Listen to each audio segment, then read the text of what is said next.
Le 3 février 2011, à 7h20 du matin, vous vous trouviez ici, au sud de Perpignan, près du Méga Castiller. Derrière le magasin cadeau, ouais. Qu'est-ce que vous faisiez ici? Mais j'allais prendre mon poste de travail qui se trouve derrière.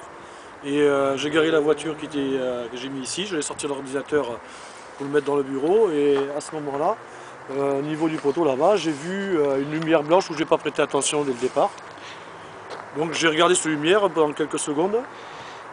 Et je suis allé mettre donc l'ordinateur à sa place, que j'ai installé. Et le temps que je revienne pour prendre la caisse, je suis revenu, la lumière avait grossi, était très près Du poteau? Voilà, du poteau. Derrière bien sûr, mais quelle distance on ne peut pas le donner parce qu'on ne connaît pas la dimension du phénomène.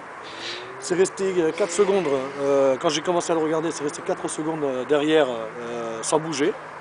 Et de suite là, c'est parti dans le lointain, voilà, en moins de 10 secondes, enfin 10 secondes en gros, parce que j'ai pas tout à fait calculé, jusqu'à perte de vue d'œil, quoi. Voilà, Donc l'objet est apparu en direction du poteau, c'est-à-dire le nord exactement. Nord, ça venait vers le sud. Et vous aviez l'impression qu'il s'approchait de vous, ou alors... C'est pas une impression, c'est que je voyais venir vers moi, puisque la lumière grossissait.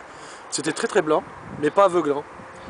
Et à ce moment-là, il n'y avait pas, voilà, c'était comme ce soir, il y avait une très belle luminosité. Le ciel, il était... Le ciel très dégagé, pas de bruit, mais une vue, mais alors très lointaine. Je voyais très bien le Canigou, c'était le matin en plus là, et donc on a le soir. Est-ce qu'il y avait du vent? Non, pas de vent. Enfin, là, il n'y avait pas de vent. Est-ce que vous avez entendu du bruit?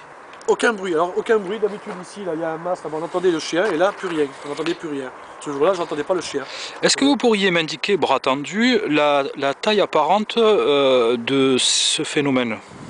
Eh bien, bras tendu, comme ça, quand je mettais une pièce d'1 centime, j'avais la taille de l'objet. Vous ne l'avez pas vu arriver?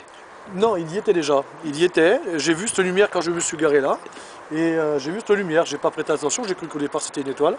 Mais j'ai vu, après avoir amené l'ordinateur que j'ai mis en place, j'ai regardé une deuxième fois quand je suis ressorti et j'ai vu que la lumière avait grossi. Donc elle venait vers moi. On voyait qu'elle venait.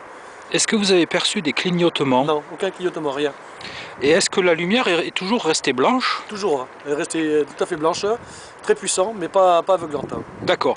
Et donc vous me dites, le déroulement, ça s'est passé comment après? Vous me dites que vous déclarez sur votre rapport que l'objet a semblé s'arrêter. Il s'est arrêté. Il s'est arrêté. Parce qu'à un moment de temps, on le voit, parce que ça fait comme un peu le fait qu'il monte, il monte, hop, ça s'arrête. D'accord. Quand il venait vers là, on avait l'impression que ça montait. En fait, ça montait tout en venant vers là, quoi, en fait. Je sais pas comment vous expliquer exactement. On voit venir, mais on voit que ça va monter comme ça, mais il vient vers là. Vous savez, quand on voit un avion qui arrive de face à plein Oui. phare, on a l'impression qu'il est arrêté. Non, c'est pas pareil. D'accord. C'est pas la même chose, parce qu'un avion, on le voit venir, et la lumière n'est pas la même, en fait. La lumière, quand on le voit de face, une fois qu'on le voit, un coup on le voit pas. Là, c'était une boule de lumière. Là, c'était pas des phares. Alors encore tout à l'heure, j'ai vu un avion avec son phare. J'ai vu un coup, il était allumé. Un coup, on ne le voyait plus. Hop, ça revenait. Ça dépendait comment il était positionné. C'est-à-dire que là, donc, là, il pouvait faire quoi que ce soit. Il était toujours dans la lumière. Parce que quand il est reparti par là-bas, c'était toujours la même lumière qui finissait par venir de plus en plus petit, quoi. Alors, dans la chronologie, au moment où il est parti vers l'est, c'est-à-dire Oui. qu'il a changé de cap, C'est ça. est-ce que vous avez perçu ce changement de cap? Est-ce qu'il y avait une courbe? Non. Il s'est arrêté. Et au moment où il est parti, il s'est arrêté 3-4 secondes, 5 peut-être. Et hop, il est parti de suite. Et en 10 secondes, plus rien. Jusqu'à perte de vue d'œil, quoi. Donc, Vous l'avez suivi jusqu'à perte de vue? Ah oui. Et c'est là que j'ai compris qu'il y avait quelque chose qui n'était pas normal, quoi. C'était pas un avion.